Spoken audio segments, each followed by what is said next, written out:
Hello दोस्तों, स्वागत है आप सभी लोगों का हमारे यूट्यूब चैनल पर। दोस्तों, आज के इस वीडियो में मैं आप सभी के लिए राजस्थान के अंतर्गत संचालित कुछ महत्वपूर्ण और मुख्य योजनाओं के विषय में जानकारी देने वाला हूं। जी हां साथियों, आज के इस वीडियो में हम चर्चा करने वाले हैं राजस्थान पेंशन योजना के विषय में। क्योंकि दोस्तों आपको पता होना चाहिए, जून और जुलाई का पेमेंट तो आप लोग का आ चुका है, लेकिन साथियों अगस्त और सितंबर का पेमेंट बकाया है। दोस्तों आपको यह भी पता होना चाहिए कि अगस्त का पेमेंट आप लोग के लिए इसी अक्टूबर के माह में ट्रांसफर किया जा रहा है और दोस्तों सितंबर का पेमेंट भी आने वाला है। लेकिन सबसे बड़ा सवाल यह कि कौन कौन से पेंशनधारियों का पेमेंट आएगा, तो दोस्तों वह मैं आपको इस वीडियो में बता दूंगा कि किस प्रकार से कौन कौन से कैंडिडेट को यह पेमेंट आ रहा है। आपको फालतू में दोस्तों ई मित्र धारक पर चक्कर काटने की आवश्यकता नहीं है, बस वीडियो को पूरा देख लेना, आपके सारे डाउट क्लियर हो जाएंगे। इसके अलावा अब राजस्थान में मिलेगी सस्ती बिजली और फ्री बिजली। जी हाँ साथियों, आप लोगों ने बिल्कुल सही सुना है, फ्री बिजली बिल योजना को लेकर और सस्ती बिजली बिल को लेकर के एक बड़ा अपडेट हमारे ऊर्जा विभाग के मंत्री हीरालाल नागर की तरफ से आया है, वह भी आप लोग इस वीडियो में देखिएगा। इसके अलावा पालनहार योजना को लेकर एक बड़ी सूचना निकलकर सामने आ रही है, वह भी आपको इस वीडियो में बताने वाला हूं। और सीएम किसान सम्मान निधि योजना को लेकर एक जरूरी सूचना है। जी हां साथियों, यदि आप लोग भी चाहते हैं कि राजस्थान के किसान भाइयों को सीएम किसान सम्मान निधि योजना की दूसरी किस्त मिले, तो दोस्तों इस वीडियो को जरूर देख लेना। भले ही आपको पीएम किसान सम्मान निधि योजना की किस्त मिली हो या नहीं मिली हो, आपको सीएम किसान सम्मान निधि योजना की किस्त जरूर मिलेगी। और आपको पीएम की भी नहीं मिली है ना, तो साथियों आप लोग के लिए पीएम किसान सम्मान निधि योजना की किस्त भी मिल जाएगी। बस दोस्तों आप लोग वीडियो में अंत तक बने रहना, किस प्रकार से मिलेगी संपूर्ण डिटेल इस वीडियो में बताने वाला हूं। तो चलिए दोस्तों वीडियो को शुरू करते हैं, एक एक स्टेप को समझ लेते हैं। सबसे पहले हम चर्चा करते हैं राजस्थान के अंतर्गत फ्री बिजली बिल योजना को लेकर। जी हां साथियों, आप लोगों को पता ही होगा कि राजस्थान के अंतर्गत भूतपूर्व मुख्यमंत्री अशोक गहलोत जी ने फ्री बिजली बिल योजना संचालित की थी, जिसके अंतर्गत 100 यूनिट घरेलू बिल्कुल फ्री रखी गई थी और 2000 यूनिट हमारे किसान भाइयों के लिए फ्री रखी गई थी। लेकिन साथियों इस फ्री बिजली बिल योजना को अस्थायी तौर पर बंद कर दिया गया है।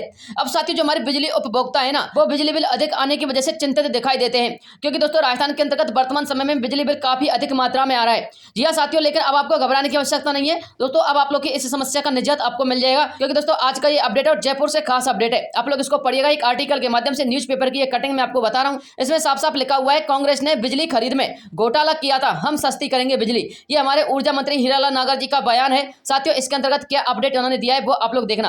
आपको बताना चाहूंगा, ऊर्जा मंत्री हीरालाल नागर ने कहा है कि पिछली कांग्रेस सरकार ने बिजली खरीद में घोटाला किया था। वर्तमान भाजपा सरकार की राइजिंग राजस्थान से प्रदेश भर में बिजली सस्ती कर दी जाएगी। नागर ने कहा है कि राजस्थान में बिजली हमेशा एक गंभीर मुद्दा रहा है। ऊर्जा मंत्री हीरालाल नागर ने गुरुवार को कोटा में राज्य सरकार की उपलब्धियों को भी गिनवाया। इस दौरान उन्होंने बिजली व्यवस्था को लेकर ऊर्जा विभाग के द्वारा किए जा रहे कामों को भी बताया। साथ ही आने वाले सालों में किसानों को दिन में बिजली उपलब्ध कराने और जनता को सस्ती बिजली बिल उपलब्ध कराने सहित कई बड़ी बातों का जिक्र भी किया।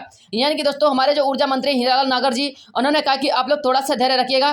जो राजस्थान के अंतर्गत राइजिंग समिट चल रहा है, उस समिट के दौरान अब राजस्थान में बहुत ही कम मात्रा में बिजली बिल आपको दिया जाएगा, यानी कि बहुत अधिक मात्रा में आप लोगों के लिए बिजली सस्ती कर दी जाएगी। मंत्री जी का कहना है कि आपको बिजली मुफ्त तो नहीं मिलेगी, लेकिन बिजली का बिल बेहद सस्ता कर दिया जाएगा। जो यूनिट आप लोग के लिए 4 से लेकर 5 या फिर 3 रुपए चल रही होंगी, उनकी कीमत दोस्तों 1 से लेकर 2 रुपए प्रति यूनिट के हिसाब से रखी जा सकती है। इसके अलावा साथियों उन्होंने और भी अपडेट दिए, आप लोग इस पूरे आर्टिकल को पढ़ना चाहते तो पढ़ लेना। उन्होंने बताया कि किस प्रकार से कांग्रेस सरकार ने 39,000 करोड़ रुपए का बिजली विभाग पर कर्जा लिया था और वो कर्जा वर्तमान सरकार अभी तक चुका रही है। लेकिन अभी फिलहाल में जो अपडेट आ रहा है, 1-2-4 महीने के अंतर्गत आप लोग के लिए घर पर जो बिजली उपलब्ध होगी वो बेहद सस्ती होगी। हालांकि फ्री भी हो सकती है, कुछ भी योजना आ सकती है, लेकिन वर्तमान में जो अपडेट था वो मैंने आपको बता दिया है। अब बात करते हैं राजस्थान के अंतर्गत संचालित पालनहार योजना के विषय में। जी हाँ साथियों, राजस्थान के जो हमारे पालनहार योजना के लाभार्थी हैं वो बार बार कमेंट करके पूछते हैं कि सर पालनहार योजना का जो पेमेंट बकाया चल रहा है उसके संबंध में क्या अपडेट है। तो देखिए साथियों, पालनहार योजना के अंतर्गत बहुत सारे लाभार्थियों को 1000 रुपए भी मिलते हैं, तो किन्हीं लाभार्थियों को 500 रुपए भी, किन्हीं को 1500, किन्हीं को 2500 मिलते हैं। वो साथियों डिपेंड करता है लाभार्थी की पात्रता के ऊपर। लेकिन साथियों वर्तमान समय में जो पालनहार योजना को लेकर अपडेट आ रहा है वो देख लीजिएगा क्या अपडेट आ रहा है। ये भी साथियों एक न्यूज़पेपर की कटिंग और जोधपुर से एक खास रिपोर्ट है। पालनहार योजना 31 तक सत्यापन करवाना जरूरी। जी हाँ साथियों, सामाजिक न्याय एवं अधिकारिता विभाग के द्वारा संचालित पालनहार योजना में 31 अक्टूबर तक सत्यापन नहीं किया गया तो अनुदान मिलना बंद हो जाएगा। जिले में 26,836 बच्चों में से 11,201 बच्चों का सत्यापन अभी तक नहीं हो पाया है। विभाग की ओर से यह योजना का लाभ उठाने की अंतिम तिथि 31 अक्टूबर तक निर्धारित की गई है। इसके बावजूद जिले के 11,201 बच्चों का आज तक सत्यापन नहीं हो पाया है। देखिए साथियों, अधिकांश लोग तो सत्यापन ही नहीं करवाते हैं और कमेंट करके ये पूछते हैं कि सर पेमेंट नहीं आया, अनुदान नहीं आया। दोस्तों विभाग आपको बार बार अपडेट करता है कि आप लोग अपने आवश्यक दस्तावेजों के साथ नजदीकी इमित पर जाकर के सत्यापन जरूर करवाइए, ताकि आपको समय पर अनुदान मिल सके। लेकिन साथियों आप लोग सत्यापन तो करवाते नहीं और अनुदान आने की प्रतीक्षा करते हैं, ऐसा नहीं हो पाएगा। जो विभाग के निर्देश हैं उनको आप लोग फॉलो कीजिए। आप लोग अपनी इस योजना के संबंध में सत्यापन जरूर करवाइएगा। जोधपुर जिले में कुल 14,436 पालनहारों के 26,836 बच्चे हैं। इनमें से 11,201 बच्चों का सत्यापन हुआ है। पालनहार योजना में अनाथ संरक्षण की श्रेणी में आने वाली बालक बालिकाओं को परिवारों के अंदर ही समुचित देखरेख, संरक्षण तथा शिक्षा सुनिश्चित करने के लिए सरकार की ओर से आर्थिक सहायता प्रदान की जाती है। सामाजिक न्याय एवं अधिकारिता विभाग की संयुक्त निदेशक मनमीत कौर ने बताया कि पालनहारों के परिवारों को लगातार इस बारे में सूचित कर रहे हैं। ऐसे बच्चों का सत्यापन करवाना अनिवार्य है। 31 अक्टूबर तक अनिवार्य रूप से सत्यापन करवाना जरूरी है। ये तो साथियों जो डाटा आया है ना 11,000 बच्चों का जिनका अभी तक सत्यापन नहीं हुआ है दोस्तों, ये तो एक जिले का है। अब आप लोग लगा लीजिएगा, राजस्थान में 50 जिले हैं, कितने लाख बच्चे ऐसे होंगे जिन्होंने अब तक अपना सत्यापन नहीं करवाया है। तो दोस्तों यदि आप लोग इस योजना के लाभार्थी तो सत्यापन करवा लीजिएगा। बिल जनरेट हो चुके हैं, जैसे ही आप लोग का सत्यापन होगा आपके खाते में पेमेंट आ जाएगा। अब बात करते हैं साथियों राजस्थान के अंतर्गत सबसे महत्वपूर्ण योजना जिसका नाम है राजस्थान सामाजिक सुरक्षा पेंशन योजना। देखिए साथियों राजस्थान सामाजिक सुरक्षा पेंशन योजना में जून और जुलाई का पेमेंट तो आप लोग के खाते में आ रहा है, लेकिन साथियों आप लोग का जो अगस्त का और सितंबर का पेमेंट है ना वो अभी बकाया है। साथियों बहुत सारे लोगों का तो जून और जुलाई का भी बकाया है और अगस्त सितंबर का भी बकाया है। दोस्तों आप लोग का भी पेमेंट जल्दी ही आ जाएगा क्योंकि विभाग आप लोग के दस्तावेज संबंधी प्रक्रिया कर रहा है। जैसे उनकी प्रक्रिया कंप्लीट होगी तो आप लोग के खाते में भी आपका पेमेंट जल्द आ जाएगा। एक साथ 3-3 किस्तें भी आप लोग के खाते में ट्रांसफर की जा सकती हैं क्योंकि पिछली बार ऐसा हुआ भी है। लेकिन साथियों मैं बात कर रहा हूं उन कैंडिडेट की जिनका पेमेंट जून और जुलाई का तो आ चुका है लेकिन अगस्त और सितंबर का नहीं आया है। तो देखिए साथियों अक्टूबर के अंतर्गत 15 अक्टूबर के बाद आप लोग के लिए अगस्त का पेमेंट आना शुरू हो चुका है। जी हाँ साथियों आपको पता होना चाहिए 1 अक्टूबर से लेकर 7 अक्टूबर तक आप लोग के लिए जुलाई का पेमेंट आया था और उसी समय मैंने आपको बता दिया था कि मध्य अक्टूबर यानी कि 15 अक्टूबर के बाद आप लोग के लिए अगस्त का पेमेंट भी आ जाएगा। और साथियों सबसे बड़ी खुशखबरी वाली अपडेट तो यह कि सितंबर का पेमेंट भी आप लोग के लिए विभाग अक्टूबर के अंतर्गत ही ट्रांसफर करने की तैयारी में है। हालांकि 25 अक्टूबर के बाद बहुत सारे पेंशन लाभार्थियों के खाते में सितंबर का पेमेंट भी उनके खाते में प्राप्त हो सकता है। लेकिन साथियों 25 अक्टूबर के बाद दिवाली की छुट्टियां लग जाएंगे जिसके चलते हो सकता है विभागीय अवकाश हो जाए और आपका जो सितंबर का पेमेंट है ना वो आपको नवंबर के पहले सप्ताह में देखने को मिले। लेकिन साथियों आप लोग तो ये देखिए अगस्त का जो पेमेंट है वो किन किन कैंडिडेट का आ रहा है पहले मैं आपको बता देता हूं। देखिए साथियों सबसे पहले समझिएगा दिव्यांग कैंडिडेटों का अगस्त का पेमेंट ज्यादातर आ रहा है, इसके बाद एकल नारी का आ रहा है और इसके बाद साथियों हमारे कृषक वृद्धजनों का आ रहा है। लेकिन दोस्तों बहुत सारे ऐसे कैंडिडेट हैं जो कि वृद्धा कैंडिडेट है, तो दोस्तों वृद्धा कैंडिडेटों का भी अगस्त का पेमेंट आ चुका है। लेकिन साथियों ऐसे कौन से कैंडिडेट है जिनका पेमेंट आ रहा है? देखिए साथियों आज मैंने कम से कम यहाँ पर 100 पेंशनधारियों का स्टेटस चेक किया था और उनमें साथियों मुझे एक कॉमन फैक्टर नजर आया था। 90% साथियों उसी फैक्टर के अनुसार आप लोग का पेमेंट अगस्त का जो है आपके खाते में आ रहा है। अब साथियों आप लोग खुद चेक कर लेना कि आप लोग उस कैटेगरी से बिलोंग करते हैं या नहीं करते हैं। देखिए दोस्तों एक हमारे पेंशनधारी है, इनका जो पेमेंट है वो अक्टूबर के महीने में आ चुका है और साथ ही 15 अक्टूबर को प्राप्त हुआ है और अगस्त का इनको पेमेंट आया है।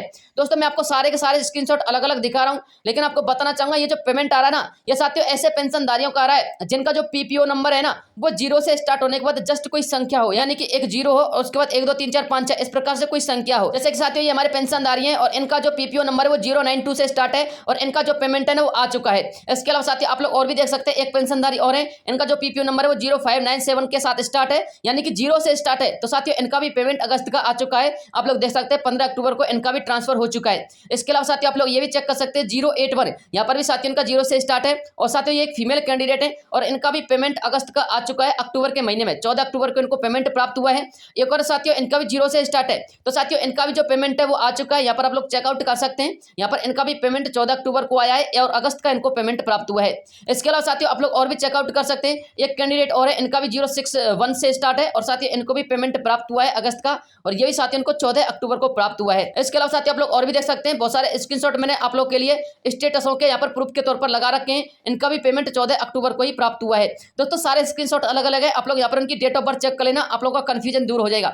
लेकिन आपको बताना चाहूंगा साथियों हमारे 90% ऐसे कैंडिडेट जिनका जो पीपीओ नंबर है वो 0 से स्टार्ट हो रहा है उनका पेमेंट आ रहा है, लेकिन 10% कैंडिडेट का पेमेंट नहीं भी आ रहा है। इस बात को भी ध्यान में रखिएगा। और साथियों 10% कैंडिडेटों में ऐसे लोग भी हैं जिनका पीपीओ नंबर 0 से स्टार्ट नहीं हो रहा, किसी संख्या से स्टार्ट हो रहा है, जैसे कि 1 2 3 4 5 है। तो साथियों इस प्रकार से उन कैंडिडेट का भी पेमेंट आया है, लेकिन साथियों वो 10% लोगों की कैटेगरी में है। यदि आप लोग का भी पेमेंट 0 से स्टार्ट होता है पीपीओ नंबर, तो दोस्तों आप लोग नजदीकी मित्र पर जाकर के चेकआउट जरूर करवा लेना। आप लोग का पेमेंट 90% चांस है कि अगस्त का पेमेंट आपके खाते में आ चुका होगा। अब देखिए साथियों आपको बताना चाहूंगा, एक हमारे पेंशनधारी यहाँ पर आप लोग चेकआउट कर सकते हैं, 044 से इनका स्टार्ट है, लेकिन साथियों इनको अगस्त का पेमेंट प्राप्त नहीं हुआ। यहाँ पर आप लोग देख लीजिएगा जुलाई का ही पेमेंट आया है, इसलिए 90% कैंडिडेट का आ रहा है, 10% का नहीं भी आ रहा, ठीक है ना। एक पेंशनधारी और है साथियों, इनका जो पीपीओ नंबर है ना वो 145 से स्टार्ट है, लेकिन साथियों इनको अगस्त का पेमेंट प्राप्त हो चुका है। आप लोग यहाँ पर चेकआउट कीजिएगा, 26/8/2024 का इनका बिल जनरेट हुआ था और 16 अक्टूबर को इनका पेमेंट प्राप्त हो चुका है। ठीक है ना। तो दोस्तों ये 10% केसीएज में मिल रहा है। ठीक है, लेकिन यदि आपका 0 से स्टार्ट है ना पीपीओ, तो आप लोग चेकआउट जरूर कीजिएगा, आपका अकाउंट में पैसा आ चुका होगा। ठीक है, अब बात करते हैं साथियों राजस्थान की सबसे महत्वपूर्ण योजना सीएम किसान सम्मान निधि योजना। देखिए साथियों, राजस्थान के किसान भाइयों को यदि पीएम किसान सम्मान निधि योजना का पैसा नहीं मिला है तो साथियों स्वाभाविक सी बात है कि आपको सीएम किसान सम्मान निधि योजना का पैसा भी नहीं मिलेगा। लेकिन इसका समाधान क्या है? देखिए साथियों, प्रत्येक जिले के अंतर्गत कलेक्टर महोदय या फिर एसडीएम महोदय जन सुनवाई करते हैं और साथियों जन सुनवाई के दौरान आप लोग अपनी शिकायत करवा सकते हैं या फिर किसी भी नजदीकी जिला कार्यालय में जाकर के जो कृषि कार्यालय होते हैं वहां पर भी आप लोग शिकायत करवा सकते हैं। साथियों यदि आप लोग की सुनवाई कृषि कार्यालय में नहीं होती है, जैसे आपका पीएम किसान सम्मान निधि का पैसा नहीं आया और आप लोगों ने कृषि कार्यालय में शिकायत की लेकिन वहां पर सुनवाई नहीं हुई, दोस्तों आप लोग कलेक्टर महोदय की जन सुनवाई में भी भाग ले सकते हैं और वहां पर अपनी शिकायत दर्ज करा सकते हैं कि आपको पेमेंट प्राप्त नहीं हो रहा है पीएम किसान सम्मान निधि का। इसके अलावा साथियों आपको बताना चाहूंगा, जो हमारे राजस्थान के किसान भाई हैं उनके लिए पीएम किसान सम्मान निधि योजना का 2000 रुपए तो प्राप्त हो चुका है, लेकिन जिनको प्राप्त नहीं हुआ है ना उनके लिए साथियों सीएम किसान सम्मान निधि योजना की दूसरी किस्त भी प्राप्त नहीं होगी। इसलिए आप लोग जल्द से जल्द अपने खाते संबंधी समस्या का समाधान करवा लीजिए। यदि नहीं हो पा रही तो जन सुनवाई में भाग लीजिएगा, क्योंकि आज का अपडेट आप लोग देख सकते हैं जन सुनवाई में 19 समस्या आई। किसान सम्मान निधि नहीं मिलने पर भी एसडीएम ने आदेश दे दिए हैं। आप लोग ऊपर इसको अच्छी प्रकार से पढ़ोगे तो आपको मिल जाएगा। परिवादों का 1 सप्ताह में निस्तारण होना चाहिए, ये हमारे कलेक्टर महोदय ने कहा है। देरी होने पर सख्त कार्रवाई होगी और विभागीय रूप से कार्रवाई होगी। इसलिए यदि आप लोग की किसान सम्मान निधि योजना का दूसरी किस्त का पैसा आपको लगता है कि नहीं आएगा तो आप लोग जन सुनवाई में जा सकते हैं। और साथ ही जन सुनवाई की अपडेट कहां से मिलेगी? आप लोग न्यूज़पेपर के माध्यम से भी अपडेट ले सकते हैं और प्रत्येक जिले के अंतर्गत जन सुनवाई होती है। तो दोस्तों जैसे ही अपडेट आएगा कि किस जिले में जन सुनवाई है, मैं आपको तुरंत वीडियो प्रोवाइड करवा दूंगा कि उस जिले में इतनी तारीख को जन सुनवाई है। आप लोग हमारे चैनल को सब्सक्राइब कर लीजिएगा, आपको अपडेट आती रहेगी। यदि आप लोग पूरा डिटेल पढ़ना चाहते हैं तो इसके संबंध में डिटेल पढ़ लीजिएगा। यहाँ पर साफ साफ लिखा हुआ है कि किस प्रकार से कलेक्टर महोदय ने यहाँ पर आदेश दिए हैं। जितने भी हमारे किसान भाई हैं उनकी पीएम किसान सम्मान निधि योजना की जितनी भी समस्या उनका समाधान होना चाहिए ताकि उनको सीएम किसान सम्मान निधि योजना की किस्त का पैसा मिल जाए। इसके अलावा साथियों जिन किसानों के लिए सीएम किसान सम्मान निधि योजना की पहली किस्त का पैसा मिला है तो उनको डेफिनेटली दूसरी किस्त का भी पैसा मिलेगा। ठीक है ना। लेकिन जिनको पहली और दूसरी दोनों किस्तों का पैसा नहीं मिला है तो उनको 1500 रुपए मिलेगा। इस बात को भी ध्यान में रखिएगा। आप लोग अपने अकाउंट संबंधी समस्याओं का समाधान कर लीजिएगा। और साथियों सीएम किसान सम्मान निधि योजना की दूसरी किस्त 25 अक्टूबर के बाद ट्रांसफर होने की यहाँ पर संभावना दिखाई दे रही है। जैसी कोई अपडेट आएगी तुरंत वीडियो प्रोवाइड करवा दूंगा। आज के लिए यही अपडेट थी जो मुझे आप लोगों तक पहुंचानी थी। मिलता हूं नेक्स्ट वीडियो में, तब तक के लिए जय हिंद जय भारत।